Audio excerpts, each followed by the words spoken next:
Então, boa noite, pessoal. Eu sou Felipe Rodrigues, eu sou professor de física já há uns 10 anos, eu faço doutorado em física teórica aqui na UNB. Sou coordenador desse projeto, também o idealizador, né, desse projeto, que eu vou explicar mais ou menos direitinho qual é a ideia e como é que vai funcionar essa sequência de palestras. Essa é a palestra 1, lembrando que amanhã, quarta, quinta e sexta-feira haverão palestras. Eu vou falar especificamente sobre o que cada uma delas vai tratar. Mas o objetivo central desse curso é trazer para o estudante da UNB uma formação sobre como produzir conteúdo e por que a produção e a criação de conteúdo digital é importante, principalmente no mundo de hoje, né? Onde a maioria das pessoas está gastando mais tempo na internet e no que diz respeito à divulgação de conhecimento, a gente ainda tem a internet como sendo uma terra de ninguém, onde você acha muita informação, mas grande parte delas são informações que não são confiáveis ou que são incompletas ou até mesmo erradas, né? Então a gente vai trabalhar nesse contexto, tá, pessoal? Então vamos lá, deixa eu só... Eu não sei se está passando aqui, deixa eu ver se o negócio... Ah, está desligado. Vai passar. Pronto. A palestra de amanhã, pessoal, é com a Suzane Garcia, ela é pós-graduanda aqui da UNB de Psicologia. Então, o ponto vai ser o seguinte, hoje a gente vai falar do que é pseudociência, o que é divulgação científica, por que isso é importante hoje, essa discussão, e como a gente consegue usar um conceito da área da pedagogia chamado transposição didática, para a gente fazer uma filtragem do conteúdo que a gente vai postar em rede social, em plataforma de divulgação científica, para a gente evitar que alguns problemas relacionados a pseudociências aconteçam nessa nossa divulgação científica. Então, nosso primeiro encontro, o encontro de hoje, é um foco mais educacional. A gente vai ter uma discussão mais voltada para a questão pedagógica e também fazer uma análise geral sobre como está o panorama aí do consumo de conteúdo digital no Brasil hoje. Amanhã, a Suzane ela vai falar sobre os fatores psicológicos. Por exemplo, a maioria de vocês aqui são da geração Z, né? Vocês estão entre... sei lá, 15, 16, 18, tá de seus filhos, né? Com até os 20 e poucos e tal, por aí vai. Pois é, o pessoal da geração Z, vocês, em geral, vocês aprendem, vocês lidam com conhecimento e vocês têm estruturas cognitivas que os diferenciam das próximas gerações, que a gente ainda não conhece, né? Seria a Alpha, se eu não me engano, a galera bem pequenininha hoje, os menininhos, criancinhos, e a geração que veio antes, né? Que era a geração X, não, Y, sou da Y. Que são pessoas lá com uns 30 e poucos anos que passaram pela transição do mundo digital, do mundo analógico para o mundo digital. E aí ela vai falar questões psicológicas, como você trabalha a questão da cognição, como um conteúdo ele tem que ser montado, levando em consideração a cognição daquele jovem. Você tem que falar a linguagem dele. Os jovens da geração Z, geralmente, eles desistem quando algo apresenta uma dificuldade muito grande. Então ela vai trabalhar todos esses fatores psicológicos amanhã, então a gente vai ver mais a parte psicológica. Então as duas palestras teóricas são a minha hoje e a da Suzane amanhã. E aí na quarta a gente vai ter uma palestra da Flávia. Flávia ela tem um canal no Instagram, quem quiser seguir, também no TikTok. É Flavonoide com 2 S, @Flavonoide. Ela tem 60 mil seguidores no Instagram hoje e ela trata de assuntos relacionados com farmácia. Ou seja, ela fala de medicamentos, né? E ela produz conteúdo e hoje ela vive, ela ganha a vida dela trabalhando como produtora de conteúdo científico em rede social. E a gente sabe como é que também mulheres, na divulgação científica, não tem, obviamente devido à cultura machista e tudo, não tem tradição de existirem mulheres divulgadoras científicas. Isso está mudando hoje. Então você, menina aí, que gosta de ciência, que gosta de tecnologia, que acha interessante essa questão do ensino, essa questão pedagógica, essa questão de transmitir o conteúdo, de falar de ciência, é uma ótima oportunidade, porque hoje o mercado está bem amplo para mulheres e essa representatividade é importante, a gente precisa da representatividade em várias esferas aí da sociedade. E aí ela vai falar na palestra de quarta sobre questões específicas, técnicas mesmo. Como é que você estabelece o propósito, o seu público, o seu nicho e como você escolhe os temas. E nisso já visando a produção concreta de conteúdo. Então ela vai falar já do ponto de vista mais aplicado, mais técnico. Na quinta-feira, no dia 28, ela vai fazer a segunda parte da palestra dela, que a palestra dela ficou tão grande que a gente teve que dividir em duas. E aí ela vai falar da parte de linguagem, equipamento, métricas e monetização. Ou seja, como é que a gente ganha a vida com isso? Como é que você tira dinheiro com rede social? Essa palestra ela não serve só para divulgação científica. Ela é uma palestra que vai falar sobre questões específicas do trabalho na divulgação científica em redes sociais. Então ela vai falar principalmente a questão de métrica e de monetização, que é a parte mais importante para você, em algum momento, conseguir ter o seu sustento trabalhando com isso, que é o que a gente gostaria, né, no final das contas. E sexta-feira, essa aqui já vai ser num horário diferente, vai ser a única que vai ser às 17 horas. O nosso amigo Thales está ali sentado ali até assistindo hoje.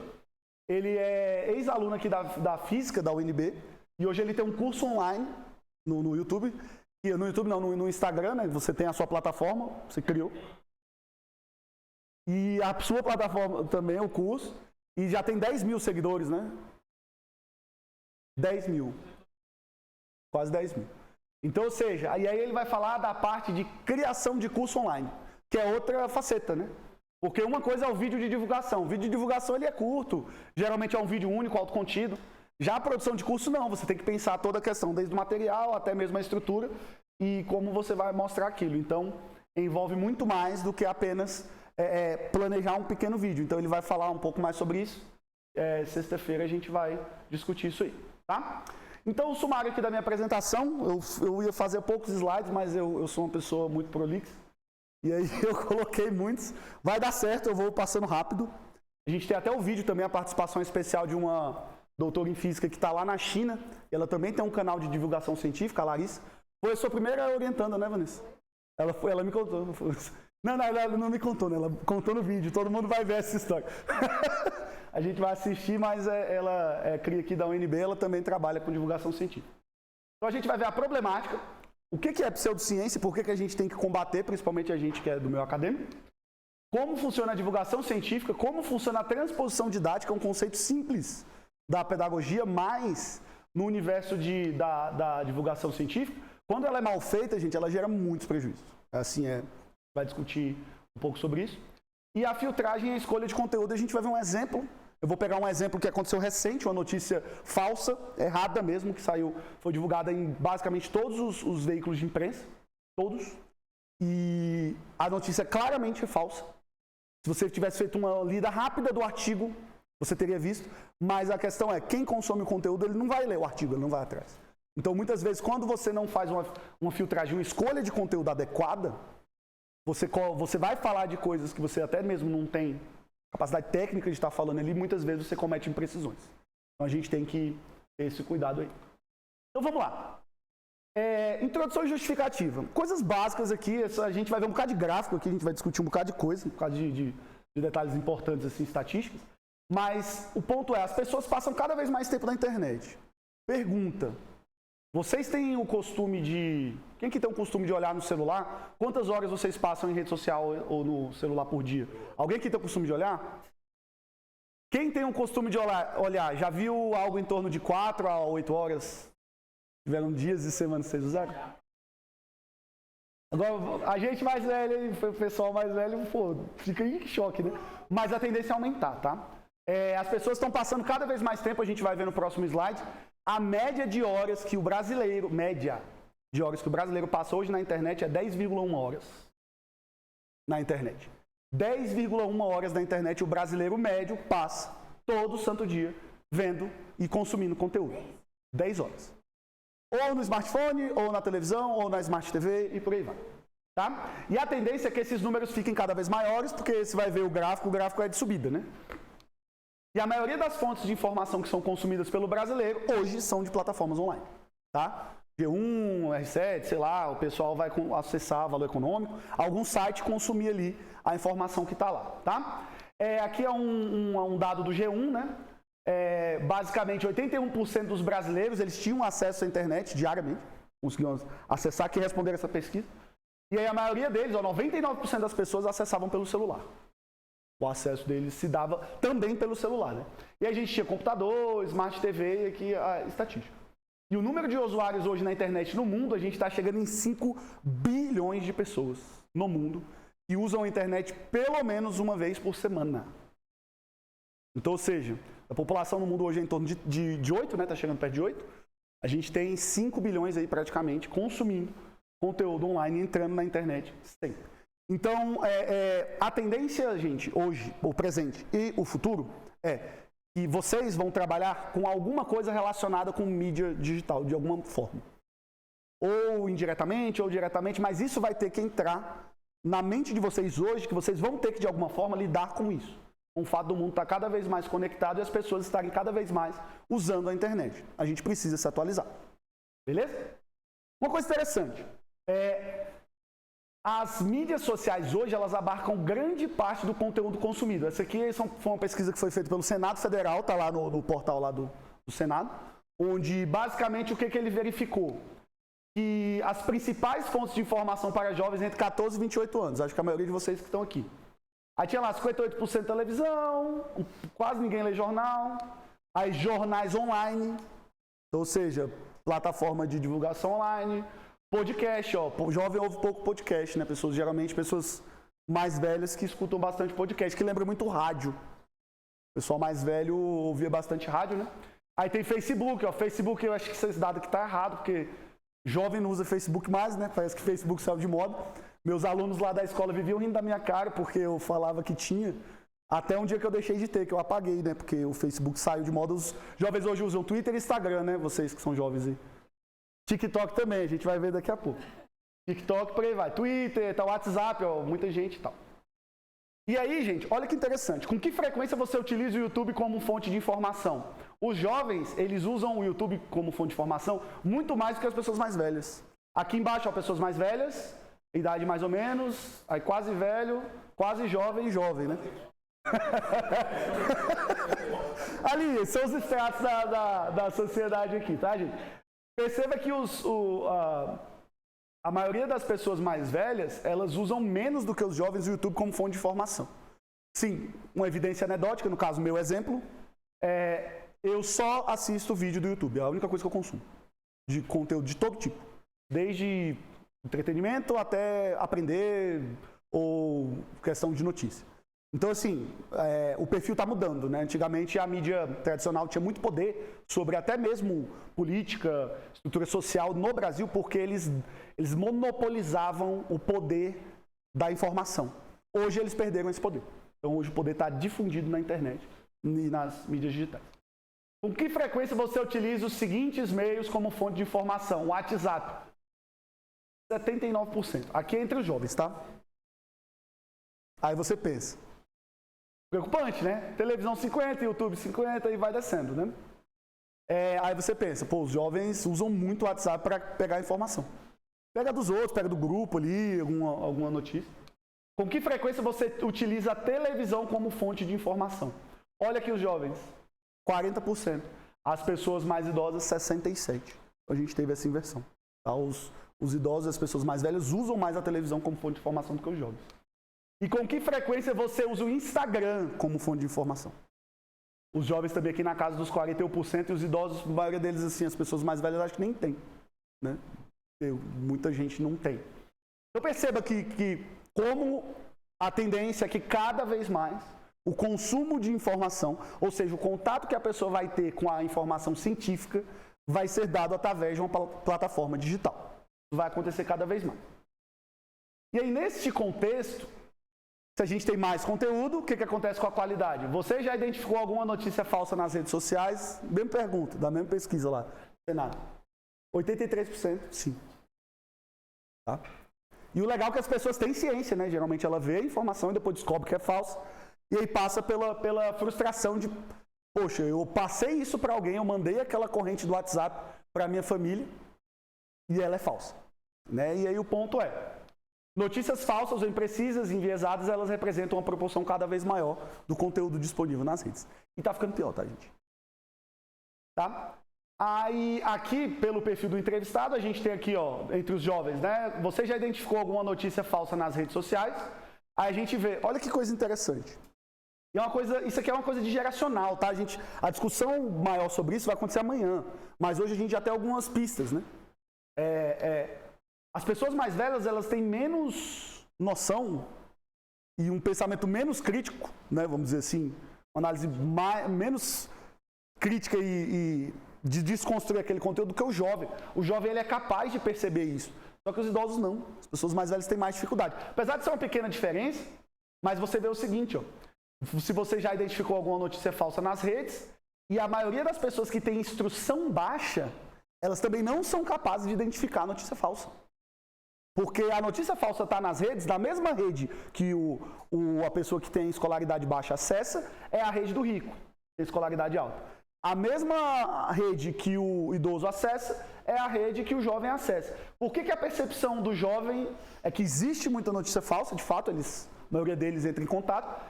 Além disso, as pessoas que têm um fundamental incompleto, quando comparadas com pessoas que têm mais do que o nível superior, elas têm uma percepção menor do que seria a quantidade de informação falsa na internet. Então, é uma questão que vai além, tá, gente?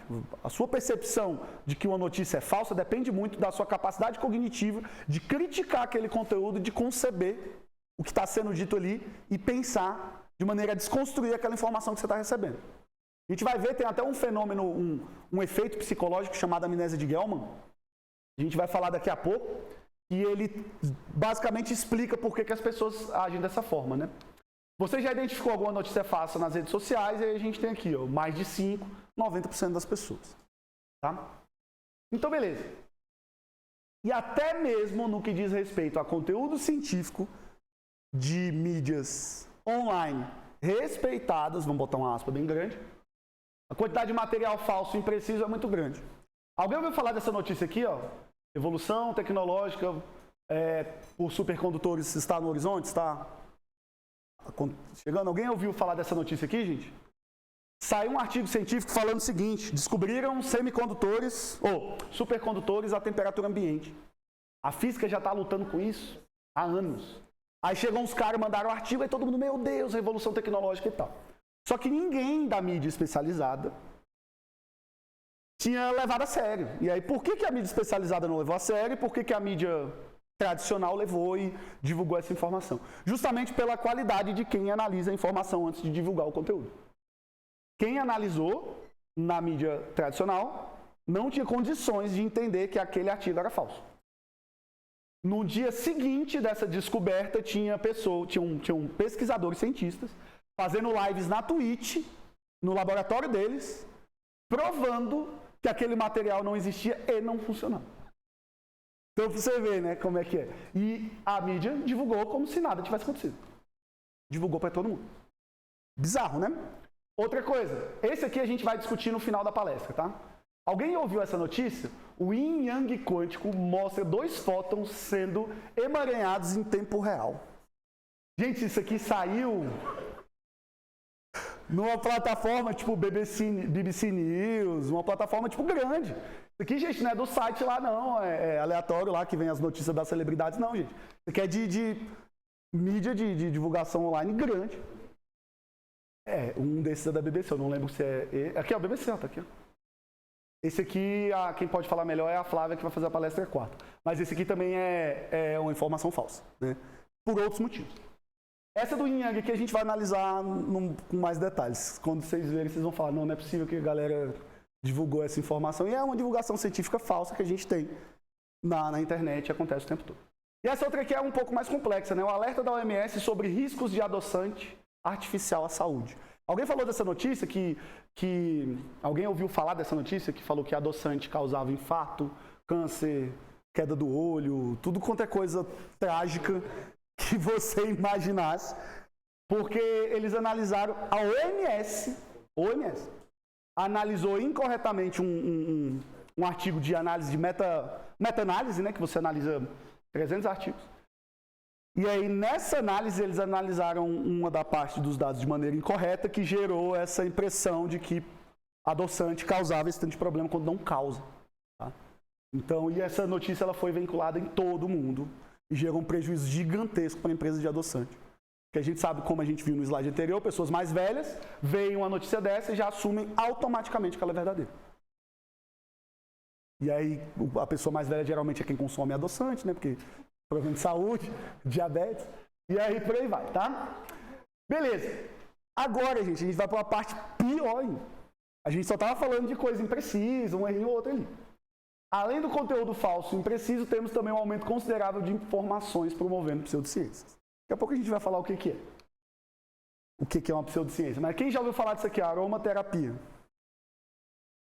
Já, né? O olhinho essencial, o cara vai te vender lá 300 óleos essenciais, vai gastar todo o seu salário para comprar. Como funciona a ventosa terapia? Gente, isso aqui está em alta, gigantesco. Vocês já viram a ventosa terapia? Eles botam um negócio lá em você e faz um vácuo, né? Aí fica aquelas bolas roxas na pessoa. Aí hoje que você sabe que é pseudociência, quando você vê alguém com as bolinhas, você já vai julgar, eu sei que você vai. Mas tá, gente, não tem nenhuma comprovação científica, na realidade é igual ao placebo. Tá? As pesquisas que tem mostram que a ventosa terapia e o placebo são iguais. Não tem nenhuma significância estatística. Constelação familiar, isso aí eu vou deixar para a parte da Suzane, mas está lá. A Suzane está ali também, vai fazer a palestra de amanhã. Então a gente tem divulgações de todos os tipos de coisas na internet, falando bem ou falando mal, mas tem de todo tipo de coisa. A pergunta é, uma pessoa que vai consumir aquele conteúdo, ela é capaz de, com a informação que ela já tem, julgar se aquilo é pseudocientífico, se aquilo é real, se aquilo corresponde à realidade ou não? A gente vai ver aqui nos slides para frente que não, as pessoas não têm condições. Tá? Então, por isso que é importante o debate sobre a qualidade da divulgação científica hoje. Não só fazer divulgação que é importante, mas você fazer uma divulgação de qualidade, que é a parte mais importante que a gente pode pontuar nisso. E aí, pessoal, aqui a gente tem uma pesquisa, né, que foi feita, estava até no site do CNPq, né, foi uma empresa que fez. Grau de concordância com frases sobre ciência, alienígenas e meio ambiente, resumo. Então, basicamente perguntaram para as pessoas, galera, eu vou botar uma frase, você tem que me dizer se você concorda totalmente, concordo parcialmente, neutro, discordo parcialmente, discordo totalmente. Vamos ler aqui, tá difícil de ler, mas eu vou ler para vocês. É importante tomar vacinas, pois trazem benefícios à saúde, 97%. Ok, as pessoas concordam com essa frase em geral. 97% das pessoas acham que tomar vacina é importante. A Terra gira em torno do Sol. 92%. 8% das pessoas... Calma que vai... Tá vendo a escadinha, né? O aquecimento global e as mudanças climáticas provenientes da ação humana são um problema real que terá efeitos graves sobre a sociedade. Isso aqui, gente, é só para ver se a pessoa é negacionista em níveis absurdos. E a gente vê, gente, que ali tem uma porcentagem relativamente grande das pessoas que responderam essa pesquisa, elas são, sim, de fato, negacionistas. Vamos para outra pergunta? Medicina alternativa é uma boa opção para tratar doenças.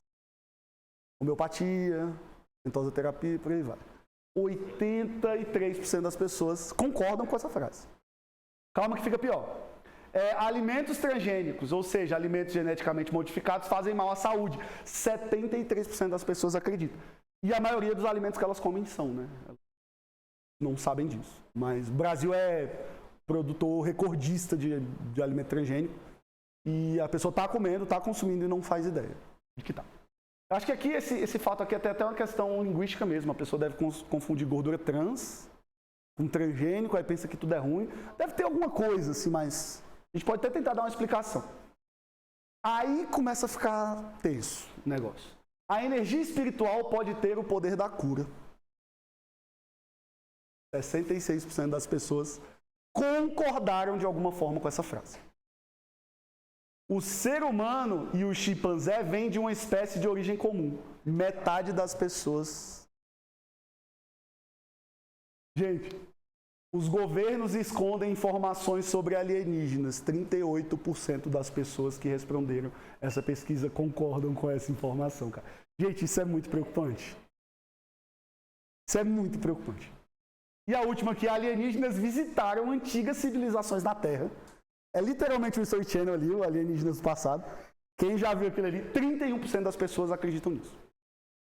Das pessoas que responderam essa pesquisa. Gente, isso é muito preocupante. Que qualidade de divulgação científica a gente tem hoje? Basta alguém falar que é cientista, falar alguma coisa você vai acreditar? Como é que funciona? Então vamos ver mais algumas pesquisas aqui. E vamos ler um pouquinho aqui sobre o que vem a ser pseudociência, né? Vamos ver a definição formal e ver um pouquinho sobre como isso acontece hoje. Pseudociência, conjunto de conhecimentos formais, conhecimento formal, conhecimento estruturado. Por isso que a maioria das pessoas, de fato, acredita, né? Que é um conhecimento estruturado, faz sentido. Geralmente organizado e autoconsistente. Então, ele tem um grau de convencimento ali naquele conhecimento, quando ele traz, que se dizem fundamentados no método científico, porém não seguem as premissas básicas deste método. Então, você usa o método científico como supertrunfo para dizer que a sua ciência ela é privilegiada, porém ela não, de fato, não usa o método científico. Beleza? E aí, o caso clássico, né, astronomia versus astrologia. Eu até lembro de um reality show que estava acontecendo, eu só vi o corte assim no Instagram, e eram esses reality show de date, né? Um cara conheceu a menina, aí o cara falou pra menina que ele era físico. Aí ela falou, nossa, eu amo astrologia. E aí o cara pegou e desistiu dela, né? No reality show. Então, assim, as pessoas acham que é a mesma coisa. Astrologia e astronomia, eles se confundem mesmo. E é uma coisa muito comum, né? Obviamente, a astrologia é pseudocientífica. Tá? E aí, pessoal, só para a gente ficar ainda mais... Gente, isso aqui é para problematizar, tá? Eu vou trazer o problema das pseudociências e das informações inconsistentes na internet. Isso aqui é um artigo feito por esse coleguinha aqui, que tá... Você pode pesquisar o título dele na internet, quem quiser tirar a foto pode olhar. Uma comparação das visualizações e inscrições em canais brasileiros de divulgação científica e de pseudociência no YouTube. Ele foi fazer uma análise dos canais no YouTube, para ver quais canais estavam tendo uma taxa de crescimento maior. Né? E aí, quais canais ele analisou? O canal do Drauzio Varela, ok, fala de saúde, bom. Ciência Todo Dia, quem conhece? Ah, legal, né? Felipe Loz, né? O nome dele é esse mesmo? Pedro, né? Felipe, não, Felipe sou eu, Pedro. Canal do Schwarza, vocês já viram esse aí também? Fala de astronomia. Interessante. E o Pirula, né? O Pirula é clássico aí, pô, muito bom, o cara manda bem. E aí, olha os canais de pseudociência que eles foram analisar. Luz da Serra, fala de física quântica. Legal. TV Lei da Atração, também fala de física quântica. Gente, com milhões de seguidores, tá? Isso aqui é a quantidade de seguidores dos canais. Regina Tavares, física quântica também, outro canal de física quântica. E Elaine Ourives, outro canal de física quântica. Ele pegou 4 canais ali de física quântica, 4 canais de ciência real, divulgação científica, e foi analisar a taxa de crescimento. Aí, pessoal, o canal do Drauzio Varela aqui, ele teve um maior fator de crescimento, mas em média os canais na média, né? Os canais de divulgação científica, eles tinham um fator de crescimento menor.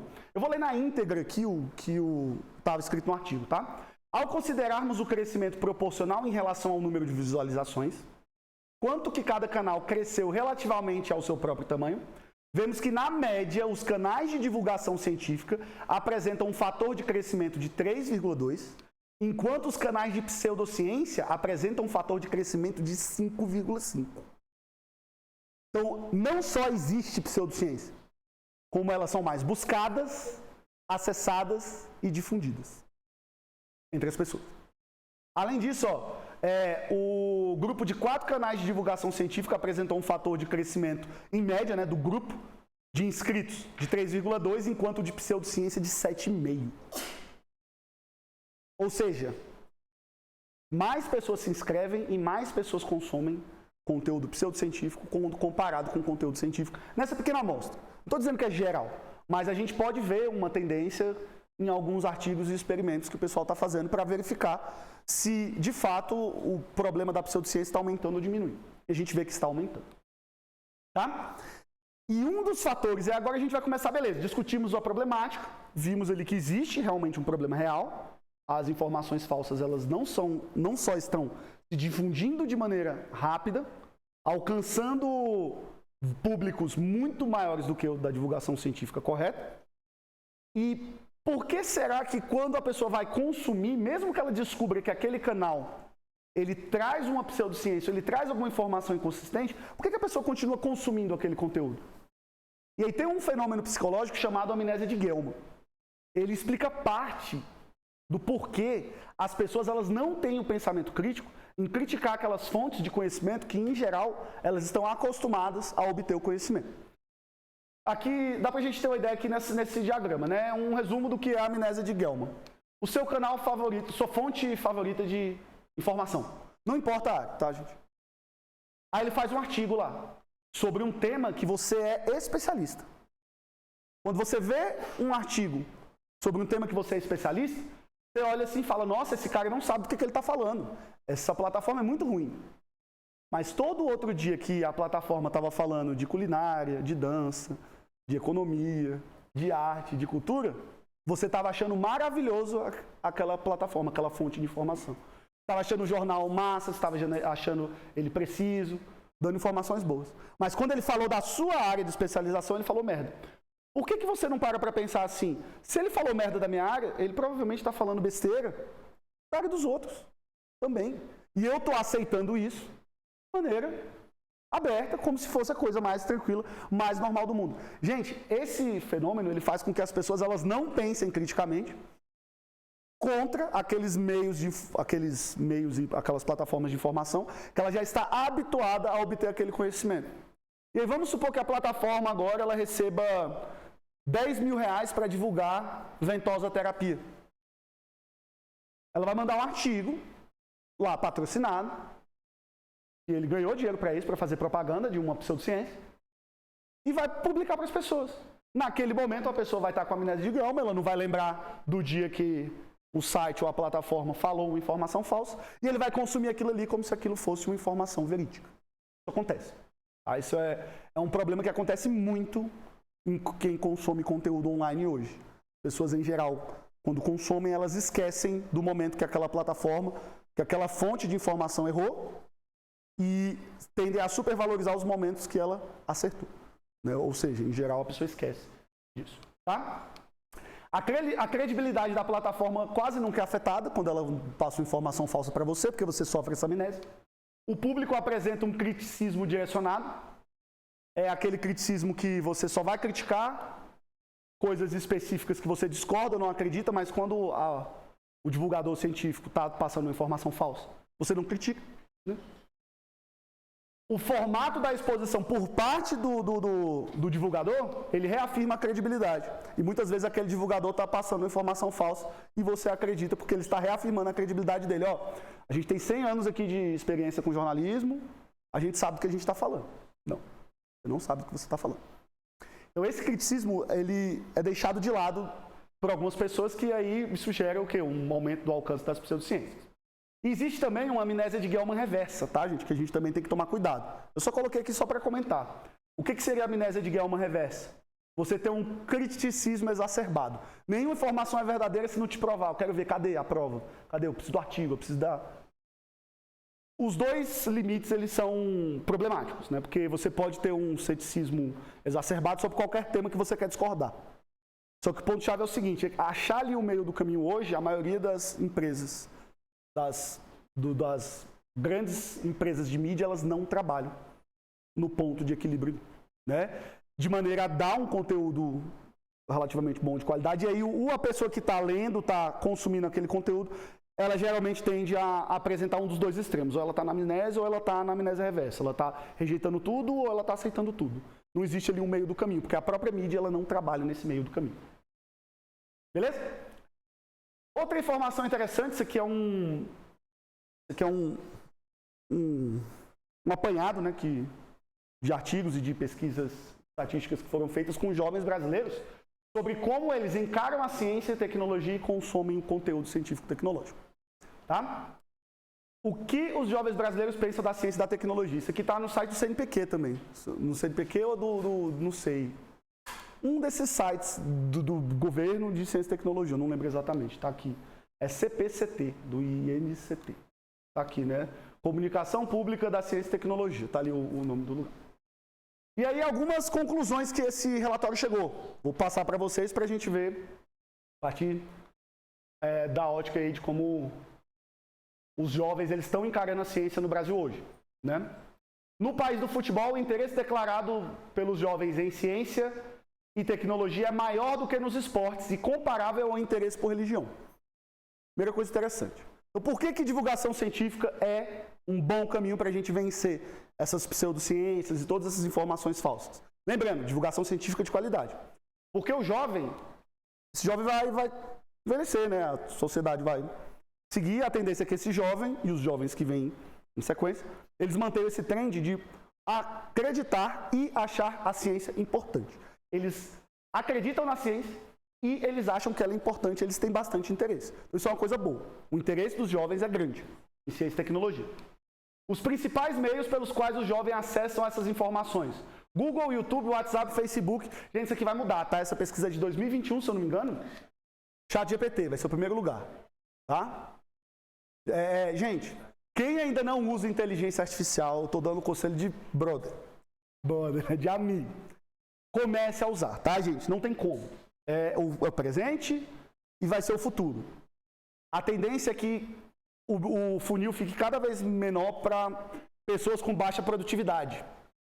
E a inteligência artificial ela é uma ótima ferramenta para aumentar a sua produtividade e para você aprender conteúdos diversos. Claro que você também não pode confiar cegamente na inteligência artificial. A gente podia ter uma formação inteira, também uma outra palestra, sobre como você tem que tomar cuidado com o uso da inteligência artificial. Eu não vou falar muito disso agora, mas eu colocaria aqui, no futuro, ChatGPT.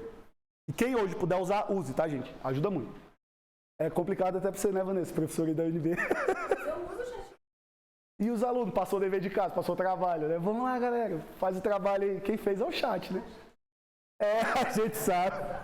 Vanessa, mas tem uma coisa que vocês não podem fazer não, tem professor da UNB que faz. Eles perguntam pro ChatGPT, foi o ChatGPT que escreveu aquele texto. Ele sempre vai falar, existe. E o isso não faz sentido, ele não tem memória infinita, né? Ele só vai falar uma coisa, ele vai falar ou sim ou não, dependendo do cálculo que ele fizer ali. É bem aleatório. Aí tem gente que acredita e dá 0 para os estudantes, baseado no ChatGPT ter falado que aquele trabalho é um plágio. Tá? Os jovens declaram ter dificuldade em verificar se uma notícia de ciência e tecnologia é falsa ou não. Gente, isso aqui é muito comum. Chega aquelas notícias mirabolantes, o jovem ele não consegue identificar se ela é verdadeira ou se ela é falsa. Tá? E a maioria, tá, gente, isso aqui. Segundo eles, o WhatsApp e o Facebook estão entre as principais difusores de notícias falsas. Só que olha quem está aqui, ó. Eles têm ciência de que lá você divulga notícia falsa e eles consomem. Terceiro e quarto lugar do plataforma de consumo. Tá? Se os jovens têm tanto interesse em ciência, por que se informam pouco sobre ela? De maneira adequada. Porque é isso que o dado está falando. Os jovens têm interesse na ciência. A maioria deles. E por que eles se informam um pouco sobre ela? E aí a gente vê que é extremamente contraditório a opinião do jovem de hoje, ou seja, ele não entende muito bem o que ele acredita, o que ele entende como ciência, que ele consome ali o conteúdo. E aí você vê isso refletido na resposta da maioria dos jovens. Ó. Outros temas de grande interesse do jovem brasileiro são medicina e meio ambiente. Ambos têm forte relação com ciência e tecnologia. Os jovens, em sua maioria, percebem a importância social da ciência e tecnologia e apoiam fortemente a ciência. Eles acreditam que a ciência e a tecnologia são importantes para o país e que os benefícios do desenvolvimento técnico-científico são elevados e, em geral, maiores que os ricos. Pô, isso aqui é muito bom. Só que olha em contrapartida, ao mesmo tempo. A maioria dos jovens, incluindo muitos dos que frequentam cursos superiores, não conseguem mencionar o nome de uma instituição brasileira que faça pesquisa científica, nem de algum cientista brasileiro. Eu acho ciência muito importante, tenho muito interesse. Fala aí um cientista brasileiro, aí a pessoa. Ou seja, um pouco contraditório, né? O acesso dos jovens à informação sobre ciência e tecnologia via rádios, livros, jornais, televisão e até mesmo internet é baixo. Então eles têm interesse, eles dizem que têm interesse, que acham importante, mas eles não acessam essas informações com frequência. E mais da metade deles erra a maioria de uma série de perguntas básicas de conhecimento científico. Conhecimentos básicos. Semelhantes àquelas perguntas que a gente viu anteriormente, tirando a parte dos alienígenas. Mas assim, um questionário muito semelhante àquele, a maioria deles erra a maior parte das questões. Então é algo extremamente contraditório. A pergunta é, que ciência está chegando para esse pessoal? Que ciência está alcançando o jovem que está consumindo isso na internet, nas redes sociais? Que ciência é essa? Não sabe, né? Não, na realidade a gente sabe e a gente vai falar daqui a pouco. Poucos jovens visitam museus de ciência e outros espaços de difusão de conhecimento, ou culturais como parques ambientais, jardins, museus e etc. E aí vem os dados pesados, né? 60% dos jovens não sabem que antibióticos não combatem vírus. Se você aqui dessa plateia também não sabia disso, você finge que sabia. Porque ninguém vai entrar na sua cabeça, ninguém está te perguntando. Mas, gente, antibiótico é bactéria. Eu acho, né? Não sei aquele. Não estou brincando, bactéria, pelo amor de Deus. 75% dos jovens brasileiros discordam inteiramente ou em parte da afirmação de que vacinar as crianças pode ser perigoso. Isso é bom. Eles discordam dessa frase. Basicamente, mais 25% são anti-vac aí, né? Dá para você ver. Está um pouco complicado. 54% dos jovens concordam que os cientistas possam estar exagerando sobre o efeito das mudanças climáticas. Complexo, né? Brasília agora, né? Não, a gente está aqui, tá de boa. Tá frio aqui, pô. Tá tranquilo. 40% dos jovens dizem não concordar com a afirmação de que os seres humanos evoluíram ao longo do tempo e descendem de outros animais. 40% não concordam. Então, o jovem acha a ciência importante, ele gosta de ciência, eu acho bom, mas essa é a percepção do jovem sobre a ciência. A pergunta é, como é que a gente combate isso? Uma das maneiras, existem várias, tá, gente? Através da divulgação científica de qualidade. Uma divulgação científica bem feita. A gente vai ver isso aqui um pouco mais para frente. E um ponto importante é que hoje, de quem é o papel de combater isso? As instituições de ensino superior, elas têm que continuar mantendo o papel de fazer palestras como essa aqui que a gente está tendo, ou manter os canais de comunicação com o público em geral, com os jovens e com as pessoas que estão fora do meio acadêmico. É uma crítica muito grande, né, que existe para a academia, para a universidade, que as pessoas fazem, que ela não se comunica com o mundo fora dela. Muitas vezes ela se fecha na sua discussão intimista e as pessoas que estão fora, elas não têm acesso a informações de qualidade e muitas vezes a academia nem se esforça. E isso deveria ser um papel também da comunidade acadêmica, de fazer com que esse debate chegasse às pessoas em comum, as pessoas comuns que não são do meio científico, e que elas viessem a refletir sobre o que é a ciência de fato. Tem uma fala muito interessante no documentário sobre o terraplanismo. Quem já viu esse documentário do Netflix? Terra Plana, que ele mostra a vida dos terraplanistas. É um documentário muito bom que tem na Netflix. Eles vão lá e vê os seminários e ficam vivendo lá com os terraplanistas e vendo as justificativas deles e toda a pesquisa científica que os terraplanistas fazem. E é interessante, no final desse documentário, um cientista lá do Caltech, lá, né, dos Estados Unidos, ele fala a existência do terraplanista é um atestado de falha do método e da divulgação científica que a gente escolheu fazer, desde o começo ali do boom tecnológico ali no início do século XX. É uma falha da academia, a existência do terraplanismo. Porque o acadêmico ele não é capaz de alcançar a população comum com o discurso científico. Não é capaz. E quando chega de uma maneira tão complexa que aquela pessoa ela prefere acreditar naquela explicação mais simples que ela é capaz de entender. E aí muitas vezes ele acredita em terraplanismo e outros tipos de problema. Eita, passou sem querer. Instituições de ensino básico. Tá? Obviamente as escolas também têm que ter esse papel. Veículos de imprensa tradicional também, eles têm esse papel, eles têm que, por obrigação, né? É o caminho, lutar contra isso. Você vê um movimento muito grande na questão das fake news aí. Fake news engloba uma questão mais geral. Veículos de mídia digital também têm a tarefa de combater indivíduos vinculados ao meio acadêmico e divulgadores científicos. Agora a questão a gente sempre que fala de divulgador científico, a gente sempre tende a pensar em outra pessoa, né? A gente nunca se vê como divulgador científico. Mas o ponto todo mundo que é capaz de ensinar ciência é capaz de ser um divulgador científico. Então o objetivo dessa palestra é mostrar isso. Esse é o problema. Ele está ficando cada vez pior. As pessoas estão cada vez mais alienadas em realidades científicas que não existem. E a tendência é que isso piore com o passar do tempo se nada for feito. Cada um de nós, a gente pode tentar, no nosso universo de pessoas que estão ao nosso alcance, de alguma forma, lutar contra essa desinformação. O ponto e a divulgação científica? Como ela faz isso? Por que ela é importante? Do latim divulgatio, eu não sei falar latim, tá, gente? Divulgação é realizar e entregar o conhecimento de maneira a promovê-lo a públicos específicos ou gerais. Então é você literalmente divulgar ali, espalhar e fazer com que esse conhecimento, com que essa informação chegue o mais longe possível.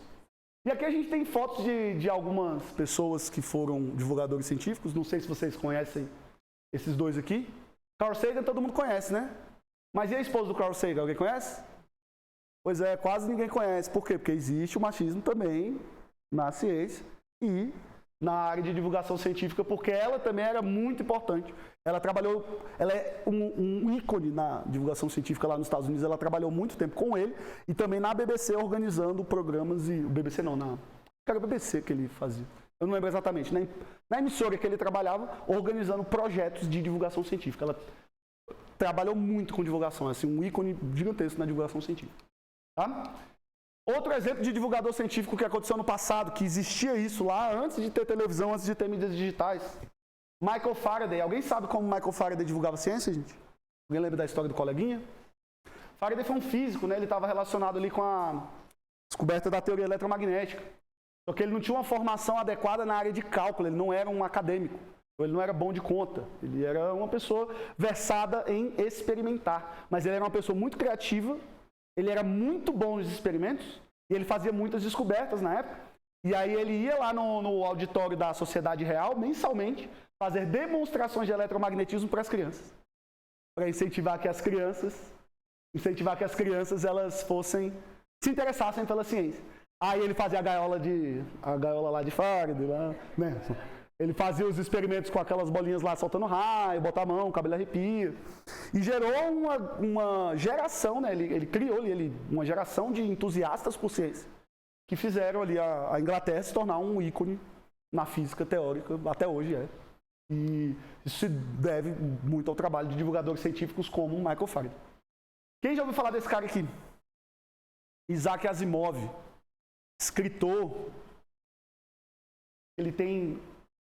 Eu não vou dizer o número, tá? Eu vou errar, mas ele tem muitos doutorados, tá? Ele é especialista em várias áreas. E ele estudou muita coisa de tudo. E a divulgação científica dele, como é que ele fazia? Ele fazia através do escrito de contos, cartas e ficção. Então ele é o pai da ficção científica moderna. Porque querendo ou não, ficção científica também, querendo ou não, é uma maneira de divulgação científica. Porque quem aqui já entrou em sala de aula, quem já deu aula para criança, primeira coisa que você entra na sala lá, a primeira coisa que os alunos perguntam para você é se você sabe explicar buraco negro. Ou se você sabe explicar o filme do Interestelar, ou o filme Y. Eles têm acesso a essas informações de maneira lúdica no entretenimento. Mas é um tipo de divulgação científica também, porque aí alguém fala para essas crianças que isso tem ligação com o mundo real, e aí as crianças vão tentar fazer as ligações, elas querem aprender, elas se interessam. Em geral. Então, esses aqui são 3 exemplos de pessoas que trabalham. Isso aqui trabalhou na TV, isso aqui foi na época que não tinha nem TV, foi no século XIX. E o Asimov foi no início ali do século XX, então que trabalharam em áreas diferentes da divulgação e foram muito bem sucedidos. Então, não é só aquela coisa que você vê o blogueiro lá, fazendo um videozinho fofo, de 1 minuto, falando de um tema que você tem interesse. Vai muito além disso, a divulgação científica. Tá? Sem a divulgação científica, as pessoas não conseguem compreender a importância da ciência. É um ponto-chave. E, além de afastar a população em geral do debate científico, porque se a pessoa não é capaz de entender aquilo, ela nem se preocupa em discutir. E esse debate é importante que as pessoas se empoderem dele, façam parte dele. E a gente teve alguns exemplos recentes, você vê como a divulgação científica ela é problemática, ela até capenga, assim, o vocabulário. Hoje a gente vê na emergência climática, né? Pô, pelo amor de Deus, voltei aqui em primeiro lugar, que esse calor aí. Eu não sei se tem a ver, eu não sou climatólogo, tá, gente? Não sou especialista nisso. Mas esse calor, gente, tá muito anormal. É uma coisa... Então, se o coleguinha aqui duvidava do aquecimento global, ele não pegar isso como algo importante, tem que refletir um pouco sobre a nossa divulgação de ciência. Uso de vacinas, pandemia. Recentemente, vocês viram como é que foi o caos, né? Aquela briga de narrativas, e o povo tomando lados das discussões sem entender o básico de ciência. Discussão sobre o WAP. O WAP é Unidentified Aerial Phenomena. É UFO, OVNI, né? Vocês viram recentemente... Foi mal, gente, tenho que rir. Vocês viram recentemente o ET do México lá, gente? Quem aqui viu? Vanessa, tem que assistir, teve? Esse é muito bom. Gente, ó, recomendação, gente. Tem um vídeo do Pirula, e ele fica 45 minutos reclamando dele ter que explicar para as pessoas que aquilo ali é uma montagem. Aquilo ali pegaram vários ossos de animais diferentes e colaram. E aí fizeram um objeto artístico há 1.500 anos atrás, que quando você desenterra parece um ETzinho, né? Aí eles fizeram vários testes. E aí nos raios-x, na análise mesmo do artigo que eles publicaram sobre o ET lá do México, dá para você ver claramente que é uma colagem de vários animais. E qualquer pessoa com o mínimo de noção de anatomia animal, ele consegue identificar isso. Só que isso aconteceu, para quem não sabe, foi um especialista, um ufólogo, ele foi convidado para mostrar isso no Congresso mexicano, na frente dos senadores, deputados, ao vivo, transmitido em tempo real para o mundo inteiro. Aí ele abriu a caixinha, botou os ETzinhos lá e, gente, o meme já estava pronto, né? Aí, assim, se vocês pesquisarem na internet, vai ter muito meme, vão ter muitos memes muito bons aí sobre esse tema, tá? Então, quais são os tipos de formas de divulgação científica? Os tipos que a gente tem são, na classificação geral, a gente tem a divulgação entre pares e extra pares. O que é a divulgação entre pares? É uma divulgação científica para cientista. Eu vou divulgar a minha pesquisa, eu vou divulgar usando linguagem técnica, dando o máximo de informação possível, porque eu quero debater com os meus pares a importância daquela ciência que a gente está analisando. E a extra pares, que geralmente é para fora do ciclo científico. Essa aqui é a que a gente tem acesso, tá, gente? 99,9% da informação científica que você acessa e tem conhecimento hoje é informação extra pares. São outras pessoas, ele publica para outras pessoas, para que as outras pessoas, as leigas, elas tenham acesso e consigam entender a informação. A gente pode ter da forma textual, jornais, revistas, livros e sites. Notícia escrita, a gente vai fazer uma análise daqui a pouco de alguns exemplos. Mídia, pode ser na mídia digital tradicional, a parte audiovisual, como filmes, vídeos, podcasts, rádio, televisão, também na mídia geral, na mídia digital e na mídia tradicional. Infográficos, que são geralmente aqueles gráficos, aqueles informativos que a gente tem, que transmitem a informação rapidamente. Aquilo é um tipo de divulgação científica. E a gente também pode ter a divulgação científica interventiva /lúdica, né, que é feita nas escolas, universidades, institutos e palestras. Eu posso divulgar a ciência de maneira interventiva. Eu venho aqui, falo com a Vanessa, a gente marca um workshop para falar de divulgação científica e produção de conteúdo, e a gente faz a intervenção direta, né? Então, isso aqui geralmente são as ações de institutos, escolas e universidades, elas fazem essa ação interventiva para divulgar a ciência em loco com o pesquisador, o cientista ali falando diretamente. Inclusive o alcance dessa aqui é o menor, né? O alcance é bem pequeno, né? Não vai muito longe. Tá? E aí, para a gente falar de divulgação, tem um vídeo aqui, que ela vai falar um pouco de divulgação, ela vai tratar de uns temas muito importantes, da Larissa Santos. Eu ia pedir que ela participasse, só que ela mora na China. Então, nesse momento, que horas são aí? Meu relógio está travado, eu não sei, Aldo. O relógio travou, olha aí para mim, por favor. 8. Ia ser 8 da manhã para ela. E 8 da manhã ela está entrando no expediente dela lá na universidade, que ela dá aula numa universidade chinesa, ela trabalha, ela é pós-doc lá. Não, ela terminou o pós-doc já, né? Agora ela é contratada. Efetivo. Titular, olha só. Eu sou titular na universidade lá na China. E ela formou aqui na UNB, né? Ela estudou aqui na UNB em 2004, ela vai falar da vida dela. E ela tem um canal lá no... Ela faz uma divulgação científica de física muito boa, tá, gente? Ela posta muitos vídeos, ó, você vê, ela tem 735 vídeos sobre física, né? Um canal... E o canal dela não é muito grande, assim, mas o conteúdo que ela produz é muito bom. 22 mil seguidores, sigam a coleguinha lá, tá? E aí eu pedi para ela gravar um vídeo falando um pouco sobre o que levou ela a ir para esse caminho de divulgação científica, o que ela fez e como ela desenvolveu o trabalho dela para chegar onde ela está hoje, né? E aí eu vou botar esse videozinho, um videozinho curto, tá, gente? De 8 minutos, é importante, tá, gente? A gente ouvir aí o relato de alguém que também hoje faz, né? Lembrando que os outros palestrantes aqui que a gente vai ter na semana, eles também trabalham com isso, então é sempre importante a gente ter essas informações. E aí eu vou colocar aqui, eu não sei se o play, eu tenho que dar manualmente, né? Eu acho que eu tenho que dar manualmente o play. Eu vou botar o vídeo dela para passar. O que é a divulgação científica e qual sua importância? Eu sou Larissa Santos, professora do Centro de Gravitação e Cosmologia na Universidade de Hangzhou, na China, e também sou ex-aluna do Instituto de Física da Universidade de Brasília. Hoje eu vou falar um pouquinho sobre esse tema da divulgação científica com vocês, além de como e por que eu comecei a fazer esse trabalho nas redes sociais. A divulgação científica pode ser descrita como qualquer atividade que visa aproximar um público mais amplo da produção científica. Esse conceito engloba desde textos jornalísticos que noticiam novas descobertas e pesquisas e também esse trabalho que eu tenho feito nas mídias sociais e que outras pessoas com as quais vocês terão contato nesse evento também estão fazendo. Mas não somente. A divulgação científica vai além da internet e dos grandes veículos de mídia.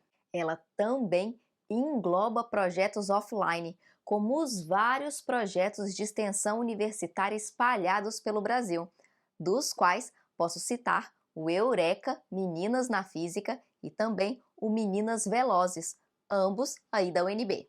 Nesses dois casos, existe também uma intersecção com a questão de gênero nas áreas de ciência, tecnologia, engenharia e matemática. Esse é outro tema bastante relevante que eu também vou abordar brevemente nesse vídeo. Qual a importância da representatividade também na divulgação científica?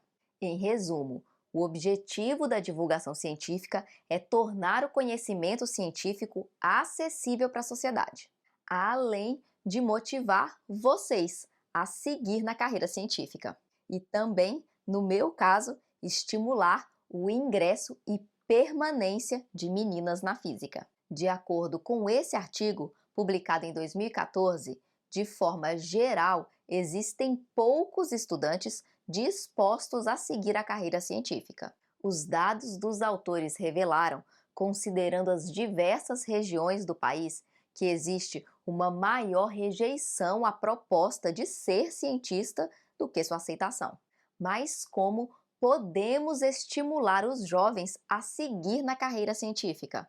Talvez um amplo e sério trabalho de divulgação de ciência possa ser um caminho possível.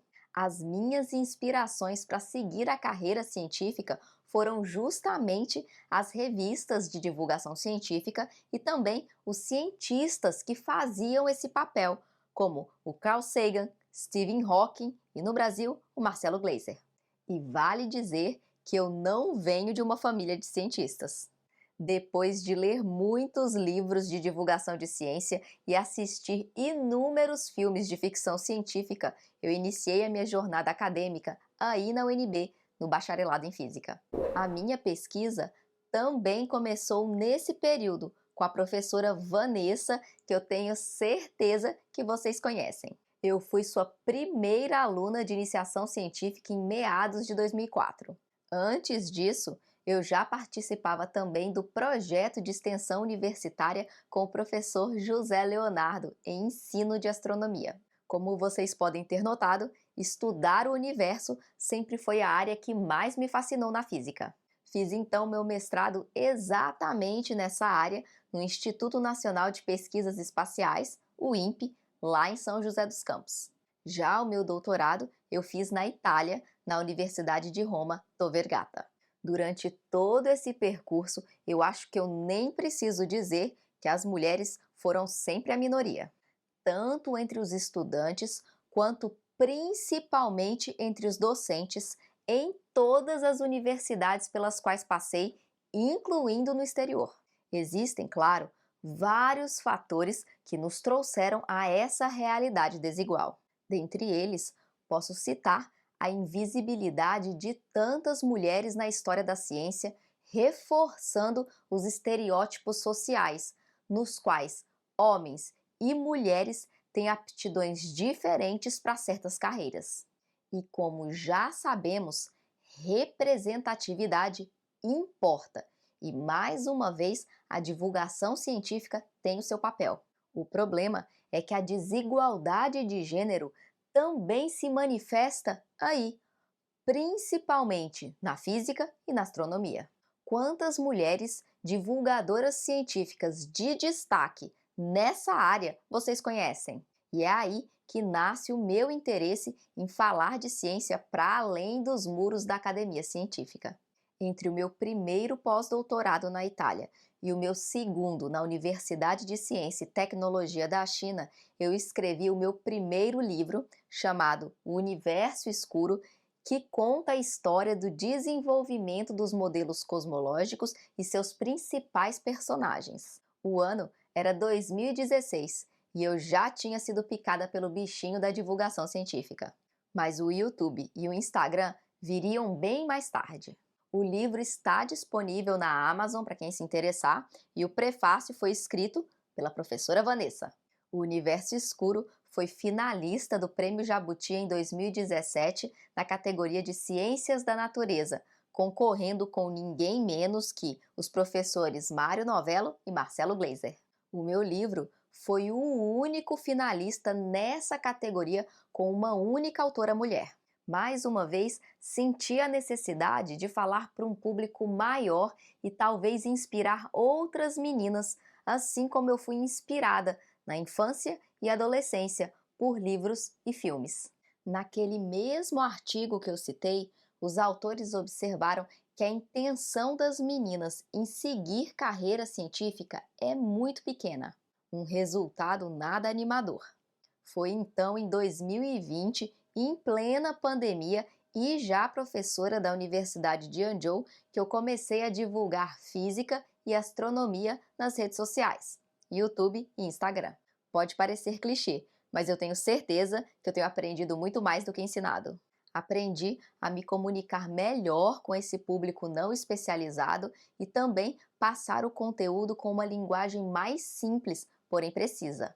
Até mesmo as minhas aulas aqui na China se tornaram um pouco mais didáticas.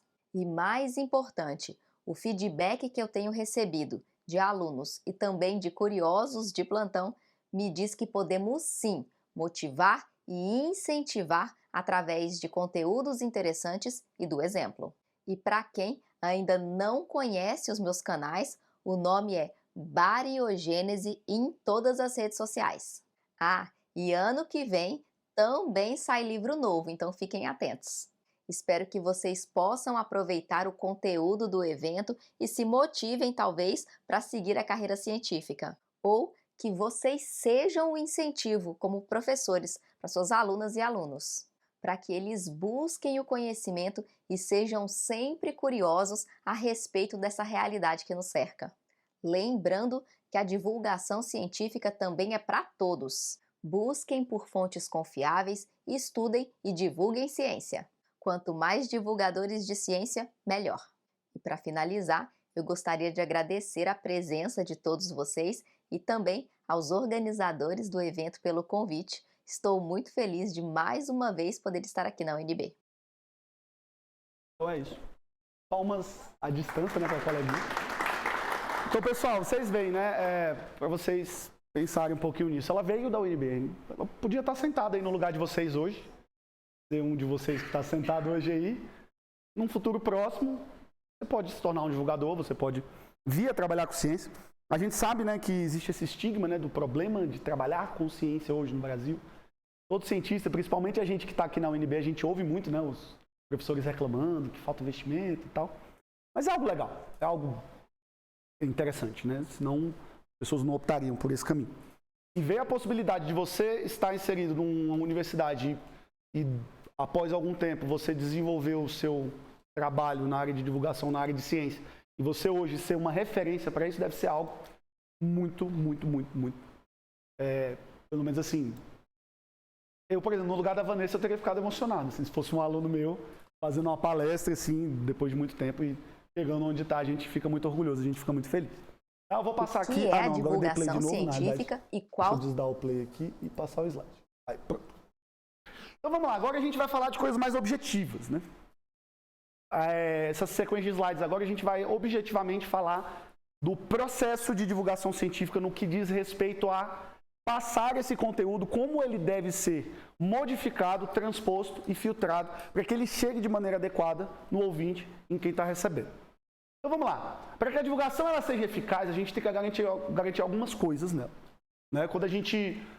Primeiro você tem que definir o seu tema, mas essa discussão de tema, de nicho, de público, vai ser feita pela Flávia, provavelmente na palestra de quarta, se eu não me engano. mas a gente tem que deixar um objetivo claro e definido, a gente tem que delimitar um público-alvo, tá, gente? Não tem como, eu vou falar de física teórica, eu vou falar de relatividade, eu não falo da mesma maneira para uma criança. Se eu falar de física teórica no nível que eu falo aqui na UNB, para uma criança ela não vai entender nada. Então a gente tem que delimitar o nosso público para a gente escolher a linguagem que a gente vai usar. Porque também a parte da linguagem, ela é muito importante. Formato adequado visando o público-alvo, você tem que escolher um formato. Por exemplo, se o meu objetivo é alcançar os idosos, no começo da palestra a gente viu, o ideal seria publicar na televisão, que a maioria deles consome. Ou no grupo de WhatsApp, fazer uma corrente lá do Facebook. Gente, eu não estou zoando, tá? Vocês viram o dado, tá escrito lá, a gente viu no começo da palestra, tá? Já para o jovem, para o adolescente, para uma pessoa, uma criança, geralmente se você quer alcançá-lo, você vai publicar onde? No TikTok, né? Nesses aplicativos aí que os jovens usam, eu não sei, eu não uso, mas a gente aprende, né? Quando a gente delimita o nosso público-alvo. Uma coisa muito importante é a linguagem que alcance o público, tá, gente?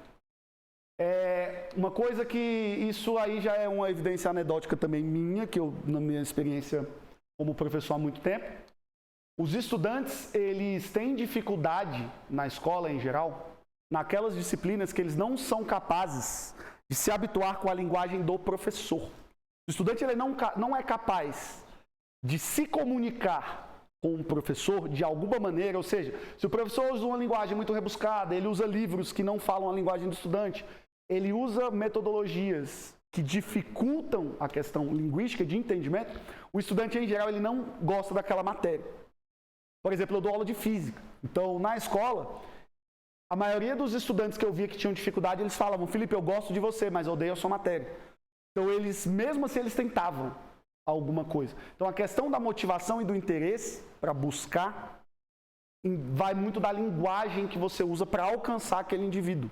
Então, a barreira linguística, a gente acha que não, mas ela é algo muito, muito, muito, muito importante quando você vê ali a divulgação que faz o efeito dela, que ela alcança o objetivo, e aquela que não faz. Tá? Muitas vezes a linguagem, o formato da divulgação a torna inacessível para o público ao qual ela está sendo aplicada. O conhecimento passado deve ser transposto levando em consideração as capacidades cognitivas do ouvinte. Tá? Então vamos falar um pouco de transposição didática, é um conceito de ensino na parte de pedagogia mesmo. Quem estuda pedagogia, é bom saber disso aqui, tá? A gente cai em concurso, então quem quer um dia também fazer um concurso aí, cai em alguns, tá, pessoal? Mas o conceito da transposição didática é um conceito bem simples, essa é uma ideia muito simples, mas executá-la é algo que leva tempo e que você precisaria ali de um tempo se dedicando para você ver ali o que funciona ou não naquela área, naquele tema que você escolheu falar sobre. Mas o que é a transposição didática? Eu vou ler aqui as duas definições, né? E aí a gente vai discutir um pouquinho mais o que vem a ser ela do ponto de vista mais prático. Um conteúdo de saber que tenha sido definido como saber a ensinar sofre, a partir de então, um conjunto de transformações adaptativas que irão torná-lo apto a ocupar um lugar entre os objetos de ensino. Vamos ler a outra frase. Um instrumento através do qual transforma-se o conhecimento científico em conhecimento escolar para que possa ser ensinado pelos professores e aprendido pelos alunos. Lembra daquela coisa, você tem que dar uma mastigada para o coleguinha entender? Dá uma mastigada e abre a conta para eu ver. Faz ali nos mínimos detalhes. Pois é, a pessoa está falando de maneira informal da transposição. A transposição ela é o quê? Você escolhe o seu tema, você mapeia o seu público, você delimita o seu objetivo de divulgação, o seu objetivo de ensino, o que quer que seja. Você tem que pegar agora aquele conhecimento formal que já existe, que foi desenvolvido pelos cientistas, pela academia, pelos especialistas, desconstruí-lo para você reconstruí-lo dentro da linguagem e dentro de uma estrutura que o ouvinte ele seja capaz de interpretar, compreender e, a partir dele, desenvolver novos conhecimentos. Então, perceba, depende muito para esse processo de transposição ele ser adequado, ele cumprir o objetivo dele, a gente entender qual é a estrutura cognitiva ali da pessoa que está recebendo aquele conteúdo. Muitas vezes eu posso fazer um conteúdo de altíssima qualidade, com explicação muito bem feita e estruturado de uma maneira extremamente consistente. Mas não levando em consideração os princípios, os preceitos da transposição, eu posso expor esse conteúdo de qualidade para uma pessoa que ela não tem condições de aprender aquele conteúdo naquele momento. Isso pode ser prejudicial para aquela pessoa. Por quê? Porque a gente vai ver mais para frente, quando um conhecimento muito bem estruturado, muito bem feito, ele chega numa pessoa e aquela pessoa não tem condições cognitivas de aprender aquele conhecimento, muitas vezes ela vai associar aquele conhecimento a algo mais simples que ela já conhece. E aí você tem pessoas ouvindo vídeos e vendo vídeos de divulgadores científicos de qualidade falando de física quântica, e aquela pessoa ela vai associar a física quântica à energia positiva e negativa que a mãe dela fala quando alguém entra dentro de casa e a planta morre. Vamos dar um exemplo. Minha mãe já falou isso pra mim, tá, gente? Um amigo meu entrou lá em casa, foi fazer uma visita, no outro dia a planta morreu. Aí minha mãe falou, o seu amigo tem energias negativas. E aí eu vou tentar explicar a física quântica para minha mãe. Ela vai associar com qual conhecimento? Se a transposição ela não for feita de maneira adequada, obviamente ela vai tentar, de alguma forma, associar com o conhecimento de energia que ela já tinha anteriormente e que faz sentido na estrutura cognitiva dela. Tá? Então, como é que é o processo? Né? Você tem o saber sábio, que é o científico. Você, através da transposição externa, que é externa ao indivíduo, né? Isso é de quem é o professor ali, a instituição, você vai transformar esse conhecimento em um saber a ensinar. Ou seja, você vai traduzir ali para a linguagem, para a capacidade cognitiva ali da pessoa que está consumindo o seu conteúdo ou está assistindo a sua aula ali, a sua ação didática. A partir disso, esse saber transposto ele vai ser absorvido pela estrutura cognitiva do estudante e o estudante ele vai fazer a sua transposição interna, que é traduzir aquele conteúdo para as linguagens que já fazem sentido dentro da estrutura cognitiva dele, e aí ele vai aprender alguma coisa. E eu tenho um spoiler para vocês, gente. 99,9% das vezes, ele não vai entender o que você falou da maneira que você falou. E esse é o desafio da educação, esse é o desafio do ensino. É você desconstruir algo que faz sentido na sua cabeça, para você reconstruir na cabeça de outra pessoa, garantindo que algumas premissas básicas desse conhecimento sejam conservadas, sejam mantidas. Porque nem sempre ele vai entender o que você objetificou como objeto pedagógico ou objeto de alcance ali da sua divulgação científica. Tá? Muitas vezes ele vai entender uma coisa completamente diferente. Então, essa parte interna também é muito importante, mas aí não está no nosso poder. O máximo que a gente pode fazer é garantir condições para que a parte interna ela aconteça de maneira adequada. Tá? E aí alguns pontos chaves aqui para a gente falar. A divulgação de conteúdo é, de fato, um procedimento educativo.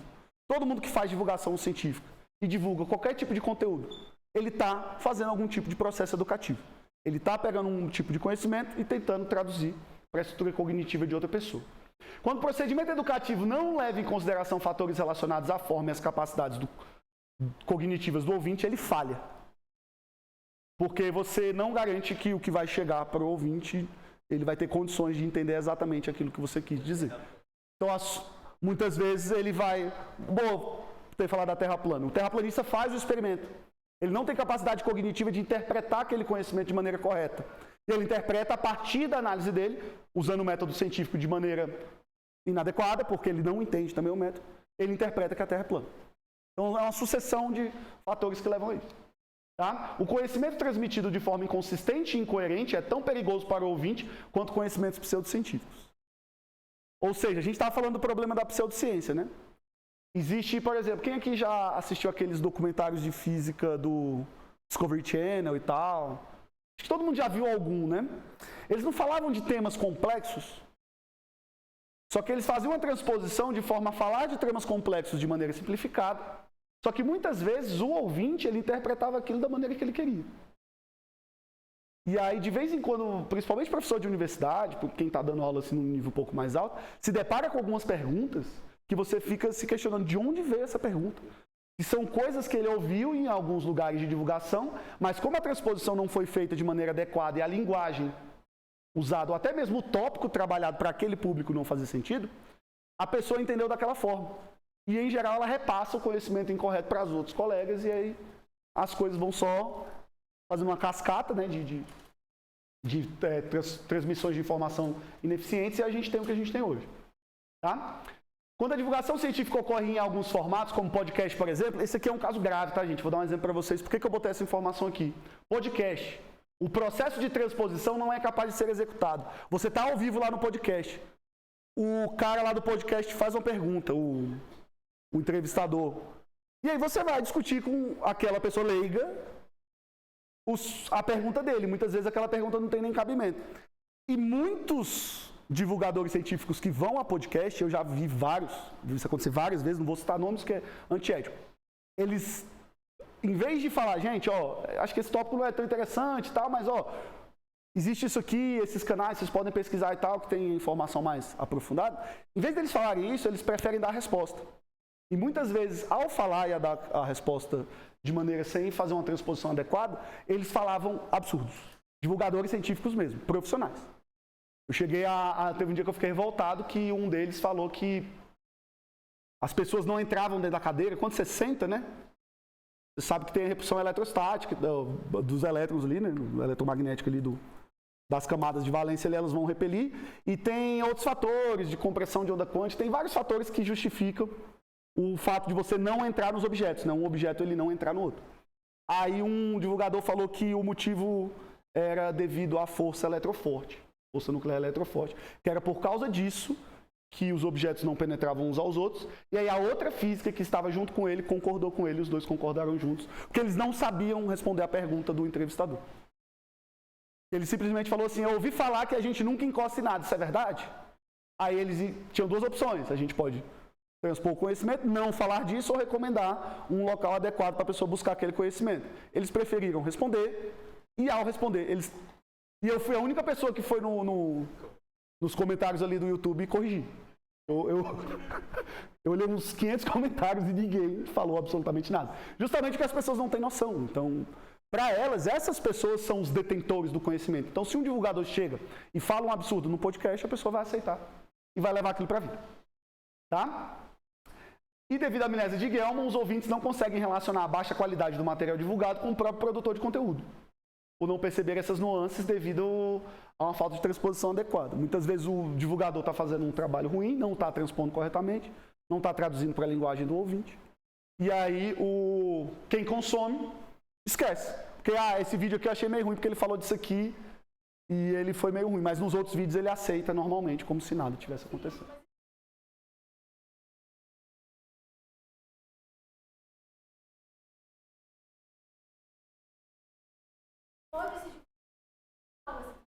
Pode.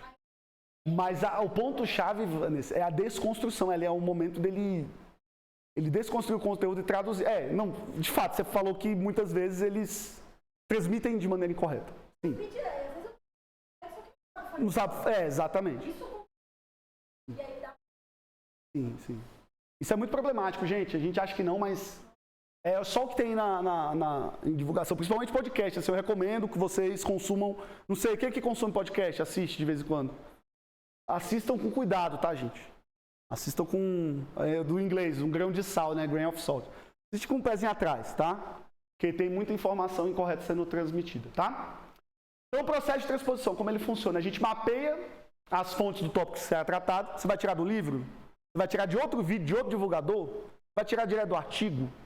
Vai tirar de onde? Você tem que mapear a fonte, determinar o perfil do público-alvo, a gente já falou, determinar o formato, né? Que você escolhe antes de fazer a transposição. E você desconstrói o conhecimento científico e você reconstrói ele a partir dos pontos-chave. Vou falar do conteúdo X. Você desconstrói ele, mapeia os pontos-chave e dentro dos pontos-chave você constrói agora um roteiro baseado na capacidade cognitiva de quem vai ouvir aquele conteúdo. E aí, esse roteiro ele tem que ser criado, em geral, na forma textual, visando uma linguagem adequada, ou usando uma linguagem adequada. E aí, gente, eu vou falar disso aqui que também é muito importante, tá? Isso aqui ajuda muito. Gente, eu não sei escrever roteiro. ChatGPT. Tá? Funciona? Daqui pra frente, gente, a maioria dos divulgadores científicos que você vê falando coisas bonitas na internet está usando o roteiro construído pelo ChatGPT. Só que você não tem que acreditar piamente no que o ChatGPT diz. Você faz sua pesquisa antes, escreve um texto e pede para o chat melhorar. Aí ele faz um trabalho muito bom. Agora, se você confiar na informação que vem dele, também confie com cuidado. Ele erra bastante. Tá? Ainda, tá, gente? Ainda. No futuro próximo ele não vai errar mais, tá? Mas vamos lá.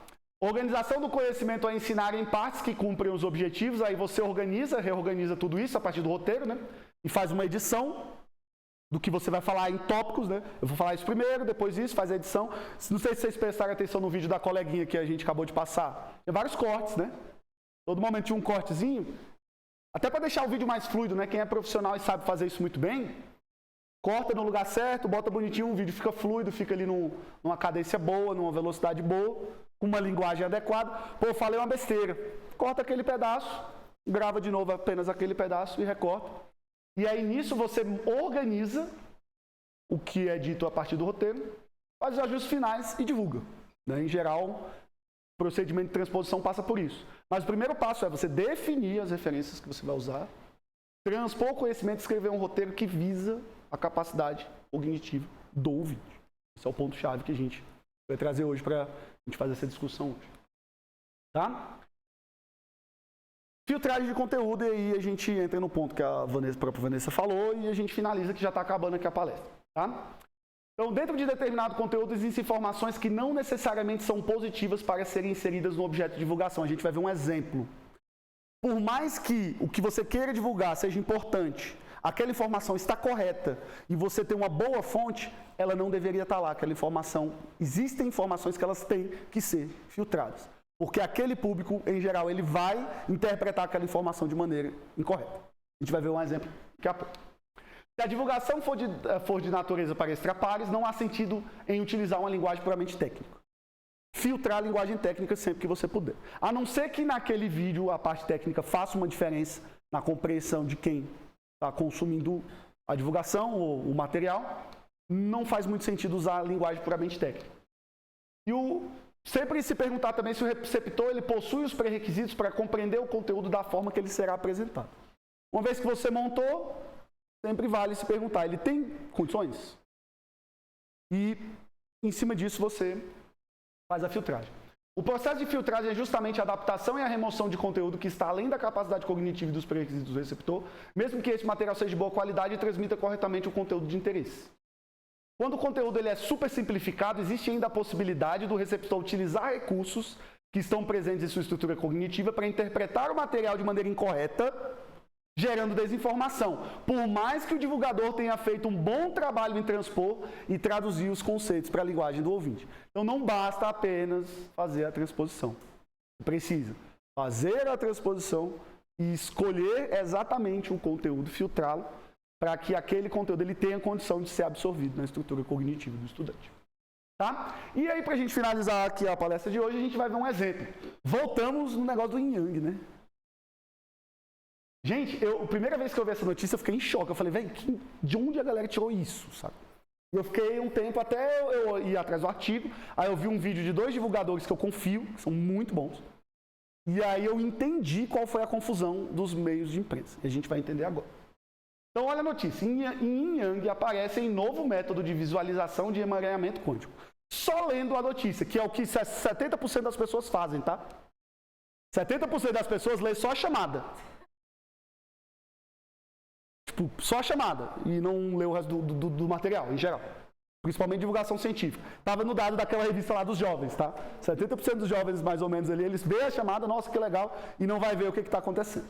Você ia interpretar o que aqui, gente? A partir dessa chamada.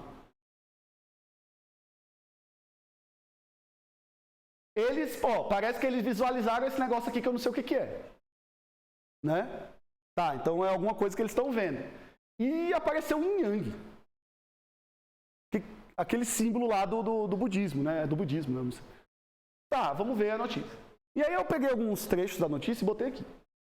É um estudo conduzido por pesquisadores da Universidade de Ottawa, foi essa universidade mesmo, tá? E da Universidade Sapienza em Roma. Gente, muitas notícias falsas, elas usam nomes de cientistas e de universidades que não existem. Então, vou dar uma pesquisada rápida lá no Google, ver se a universidade existe, se a pesquisa foi essa mesmo. Já te poupa a vergonha de divulgar uma desinformação para a família, tá? Foi criado um novo método que permite visualizar a função de onda de fótons emaranhados em tempo real. Durante um dos testes, negrito, os cientistas criaram um estado quântico com o formato do clássico símbolo Yin Yang. Uma popular figura do taoísmo sobre dualidade das forças fundamentais. Olha que coisa maravilhosa. Vamos continuar lendo. De acordo com um estudo publicado na revista Nature, aí tu fala, velho, na Nature? os cientistas conseguiram visualizar a função de onda de fótons emaranhados em tempo real. A partir da técnica inovadora, eles sobrepuseram fótons emaranhados quânticos até criarem um fenômeno conhecido como imagem de coincidência. Foi nesse momento que o Yin Yang surgiu, assim como outros formatos curiosos. O que você entendeu disso aí, gente? O que vocês entenderam? Absolutamente nada, né? Não, aí tem a foto. Eu não quis botar. Tem uma fotinha lá, desenhadinho lá, com gráfico péssimo. Você fala, caraca, meu. Aí, por que eu descobri essa notícia? Porque uma colega minha de trabalho veio me perguntar. Aí não sei, né? Tal, não quis tirar a coleguinha. Aí eu cheguei em casa e fui pesquisar. E no outro dia eu conversei com ela, não é bem assim, tá? Não foi aquilo ali que aconteceu. Eu tentei dar uma explicaçãozinha, mas falei que estava inconsistente. Pessoal, conceitos que estão colocados nesse texto. Isso aqui é do TechTudo, tá? Uma página relativamente acessível, acho que a gente vê muitas notícias lá no TechTudo. E esses conceitos aqui, gente, até se a gente perguntar para físico, o cara formado, ele não vai dar a resposta boa. Tá? E você viu que eles usaram aqui, ó, na notícia, como se fosse algo trivial para o entendimento do leitor. O leitor vai ler e ele vai entender completamente e ele vai concluir que o experimento, daqui a pouco a gente vai ver como o experimento funcionou. E aí eu vou dar um exemplo de quem fez uma construção de um vídeo adequado, transmitindo a mesma informação de maneira consistente. Então perceba que ele usa vários conceitos, superposição, emaranhamento, função de onda, estado quântico, fótons, imagem de coincidência. Só que por que eu botei esse conhecimento aqui? De uma pessoa comum que vai ler aquele artigo no TechTudo, desses conceitos complexos, qual é o único que ele entende? Yin Yang. Onde é que ele vai ancorar essa leitura na estrutura cognitiva dele? Yin Yang, misticismo, taoísmo, existe uma prova científica de que o misticismo é real. E de que a lei da atração funciona. Muito provavelmente quem escreveu esse texto foi uma pessoa, um divulgador científico, provavelmente um físico e tal. Mas a escolha da linguagem foi feita de maneira inconsistente. E aí perceba que a familiaridade do leitor com o conceito do Yin Yang vai fazer com que ele simplesmente foque naquilo, e aí a gente vai ver de onde vem o Yin Yang daqui a pouco. E ele esqueça todo o resto de conhecimentos que ele não entende, e aí ele vai criar uma história para si mesmo para justificar algo que ele acredita. E aí as pseudociências, mais uma vez, elas permanecem e perduram. Isso aqui foi recente, tá, gente? Ó, foi dia 22/8 desse ano. Tá? Não tem muito tempo, não. Tá? Aqui, né, além da questão conceitual, o material de divulgação erra em dar pouco foco à informação de que a figura do Yin Yang ela foi utilizada para testar um novo método. Como o tempo está limitado, eu já vou mostrar direto o que aconteceu, só para vocês entenderem qual foi o experimento. Geralmente, para você fazer uma imagem, pessoal, de qualquer coisa, você joga alguma coisa nessa coisa e pega o que volta. Por exemplo, você só enxerga que os objetos da sala, porque a luz sai de uma fonte, bate no objeto, interage de alguma forma e reflete no seu órgão, que é o detector, que é o seu olho. O ouvido que detecta onda sonora, o olho que detecta onda luminosa, por aí vai. Como é que eu vejo um objeto quântico? Um elétron, um próton, um átomo, algo. Eu tenho que jogar alguma coisa lá, né? Só que como as partículas elementares ali, elas interagem com a luz, se eu jogar luz, elas vão ficar muito excitadas e aí vai destruir o objeto que eu estou tentando enxergar. E muitas vezes aquele objeto que você está tentando enxergar, ele é afetado diretamente pela sua tentativa de jogar luz nele para que a luz reflita e você enxergue. O que eles fizeram? Eles pegaram um objeto que tinha uma estrutura, nesse caso a letra lambda, colocaram na reta de um produtor de fótons emaranhados. Não precisa saber o que é emaranhamento, não. Só precisa saber que eles estavam com essa propriedade. Jogaram luz aqui no objeto, fizeram uma filtragem, né, com um detector que detectava parte aqui e parte lá. Então são dois detectores, um que detecta o que passa pelo objeto e um que faz várias reflexões e chega no detector. E aí ele botava esse sinal para interferir com esse. Quando a interferência era construtiva, significa que está concordando. Aí ele ia lá e tentava reconstruir a imagem de onde estava concordando. E aí ele ia fazendo imagens dos pontinhos dos fótons que ele ia detectando. E aí depois de muito tempo de ver esses padrões de interferência, ele criava essa imagem. Ó. Não parece a letrinha que a gente botou aqui? O que eles fizeram no experimento? Eles botaram a figura do Yin Yang, velho. eles botaram a figura do yin yang aqui. Podia ser uma pizza. Aí falar que o elétron e o emaranhamento quântico tem formato de pizza. Podia ser a foto do Silvio Santos. Podia ser qualquer coisa aqui. Pelo fato, aí também tem uma crítica ao quem executou o experimento, né? Dele ter usado a figura do yin yang. Foi muito infeliz. Oi? Era um ano. Mas aí um dos que eles usaram foi uma figura do yin yang. Eles usaram com vários formatos de figuras diferentes. Então eles usaram com lambda, eles fizeram com quadradinho, aí eles fizeram com yin yangzinho. Mas o que saiu na notícia mundial é que fótons emaranhados, quando fotografados, eles replicam a estrutura do yin yang. E esse do Tech Tudo aqui, ele nem erra tanto. Tem artigos que falam coisas absurdas. Então, para você ver, quando o processo de transposição, de filtragem, de análise da linguagem, ele é feito de maneira inconsistente, até uma informação até praticamente correta, que o texto não está cometendo muitos erros do ponto de vista técnico. Mas quando a pessoa vai interagir com aquele texto e ela lê e tira as conclusões dela, geralmente ela vai concluir algo errado. E aí é o telefone sem fio, né? Uma história, uma mentira contada várias vezes, ela toma proporções inimagináveis. Então é isso, pessoal. Considerações finais aqui para a gente terminar. O problema das pseudociências, das fake news, eles só crescem, né, atualmente. A divulgação científica de qualidade é uma ferramenta para combater isso. Lembrando, gente, qualquer um de vocês pode ser um divulgador, tá, gente? Vocês têm acesso à rede social, vocês podem fazer isso. Diminuir a quantidade, a densidade de informação ruim na internet, acho que é um papel de cada um, assim. Gravar um vídeo, vi essa notícia aqui, gente, pelo amor de Deus, olha o que a galera está acreditando. Gravar um storyzinho ali, não custa nada e muitas vezes vai ajudar muita gente. Tá? A representatividade feminina na divulgação de conteúdo deve ser incentivada nos meios digitais, como a gente viu lá no vídeo da nossa colega Larissa. A divulgação científica é uma ação educativa. A transposição didática deve ser utilizada na produção de roteiros e materiais para garantir uma boa divulgação. Ser um divulgador profissional não te deixa imune a cometer erros e inconsistências em seu material. Tá, gente? Por isso que também é importante você ter uma maneira de lidar com isso, fazer errata, regravar o vídeo.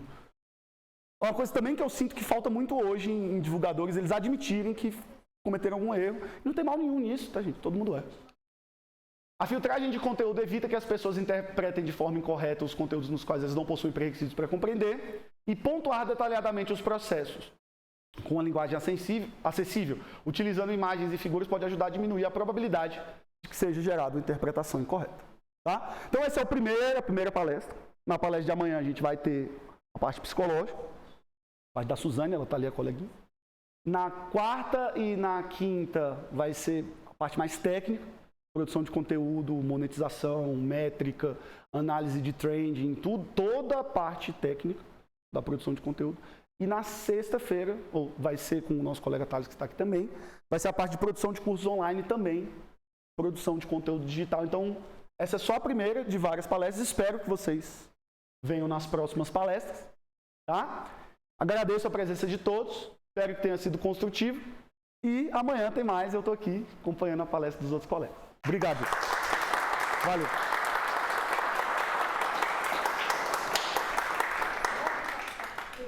Se alguém quiser perguntar, comentar alguma coisa, gente. É muito importante, tem a folhinha de chamada, Vanessa. Já passou? Já assinaram, né? Já assinaram. É porque aí vai contar lá no certificado, tá, gente? Todo mundo quer. Perguntas? Comentário? Eu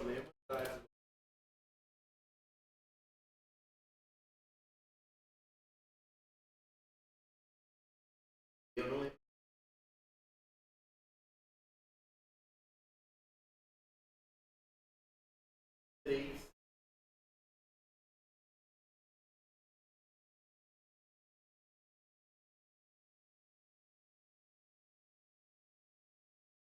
Era menor que...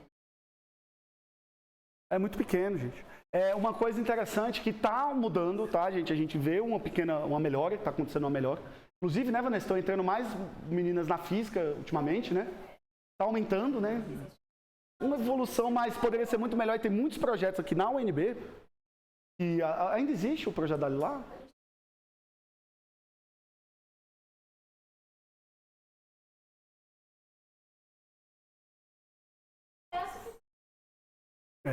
Mas, assim, esse assunto tem que ser tocado e tem que ser abordado de alguma maneira, e a gente tem que discutir isso, sim. A maior representatividade feminina nas discussões envolvendo ciência, até mesmo na área acadêmica como um todo. Há mais alguma colocação? Pergunta.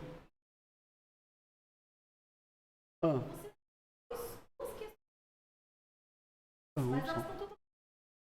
Pois é, uma...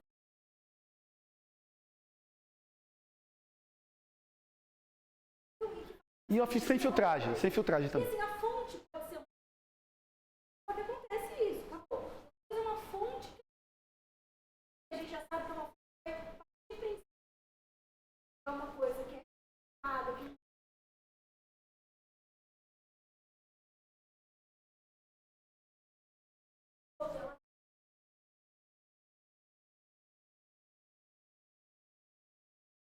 E produz coisa que não é.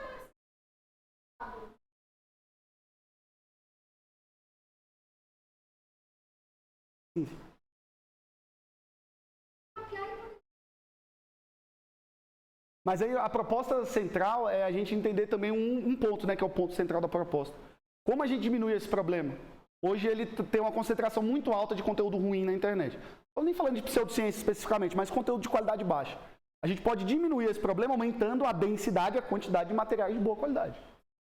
Então, o ponto-chave é a gente, como nós aqui, comunidade acadêmica, pessoas que estão aqui na academia, na universidade, a gente não pode se colocar fora dessa problemática, desse debate, dessa discussão. A gente tem que fazer a nossa parte. E muitas vezes a gente não faz, a gente consome o conteúdo e a gente nunca pensou, muitas vezes, em produzir um conteúdo desse.